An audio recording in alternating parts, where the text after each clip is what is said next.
శాంతి BKS కిచెన్కి welcome. ఈరోజు అరటికాయ పులుసు పచ్చడి ఎలా చేసుకోవాలో చూద్దాము. దీనికి ఎక్కువ ఇంగ్రీడియంట్స్ అక్కర్లేదు, కానీ మనం సింపుల్గా ఈజీగా చేసేసుకోవచ్చు. ఉల్లిపాయలు వేసుకున్న వేసుకుంటారు, నేనైతే క్యాబేజీ సన్నగలాగా తరుకున్నాను. ఒక అరటికాయ అయితే చాలా పచ్చడి అవుతుంది. కొంచెం చింతపండు, నిమ్మకాయ సజంత చింతపండు నానబెట్టుకోవాలి. ఒక పచ్చిమిర్చి, పోపు దినుసులు అంతే. దీంతో అరటికాయ పచ్చడి చేసుకోవచ్చు. అరటికాయతోటి చాలా రకాల వెరైటీస్ చేసుకోవచ్చు. పాల పచ్చడి చేసుకోవచ్చు, పెరుగు పచ్చడి చేసుకోవచ్చు, అరటికాయ ఇగురు పచ్చడి చేసుకోవచ్చు. అలాగే ఇప్పుడు మనం అరటికాయ పులుసు పచ్చడి చేసుకుందాం. కుక్కర్లో వాటర్ పోసుకుని అరటికాయ పెట్టుకుని ఉడికించుకోవాలి. ఒక 2-3 విజిల్స్ రానివ్వాలి, ఎందుకంటే అరటికాయ మెత్తగా ఉడకాలి కదా. పచ్చడికి పోపు వేసుకున్నాం. ఇందులో శనగపప్పు వేసుకోవాలి, తర్వాత ఆవాలు, జీలకర్ర, పచ్చిమిర్చి. కారం తినేవాలనుకుంటే ఎండుమిర్చి కూడా వేసుకోవచ్చు. నేను కారం తినం, అందుకని ఎండుమిర్చి నేను వేయట్లేదు. వేగిన తర్వాత మనం క్యాబేజీ పెట్టుకున్నాం కదా, క్యాబేజీని కూడా పోపులో వేసేసుకోవాలి.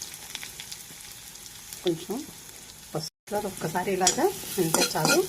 స్టవ్ బంద్ చేసేది. పులుసు రసం అనేది ఇలా చింతపండు రసం తీసుకోవాలి. మళ్ళీ ఇంట్లో అరటికాయ కలుపుతాం కనుక చిక్కగా అయిపోతుంది. దీంట్లోనే సాల్టు,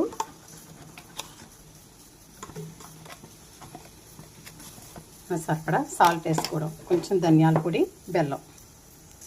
అలాగే మనం బెల్లం, చింతపండు రసం తీసుకుని సాల్ట్ వేసుకుని పోపు వేసుకున్న అది ఉంది కదా, అది దాంట్లో ఇలా చూసారా ఇంత మెత్తగా చేతితోటి ఇలా అనుకుంటేనే మెత్తగా అయిపోతుంది.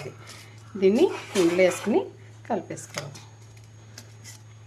గిరిటితో కలిపే కంటే కానీ ఒకసారి చేతితో కలిపితేనే మంచిగా కలుస్తుంది.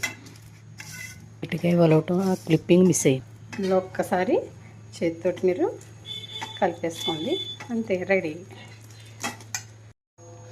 సరే ఇలా తయారు చేసుకుని, ఒకవేళ మీకైనా ఉప్పుతో చూసుకుని టేస్ట్ చూసుకుంటే ఉప్పు తక్కువ అయితే ఉప్పు కొంచెం తీపి కావాలన్నా తీపి వేసుకోండి. కాదు మాకు ఇది ఎక్కువ తీపొద్దు అనుకుంటే తక్కువ వేసుకోవడం. ఇది ఒక 2 రోజులు కూడా పాడవకుండా ఉంటుంది కూడా.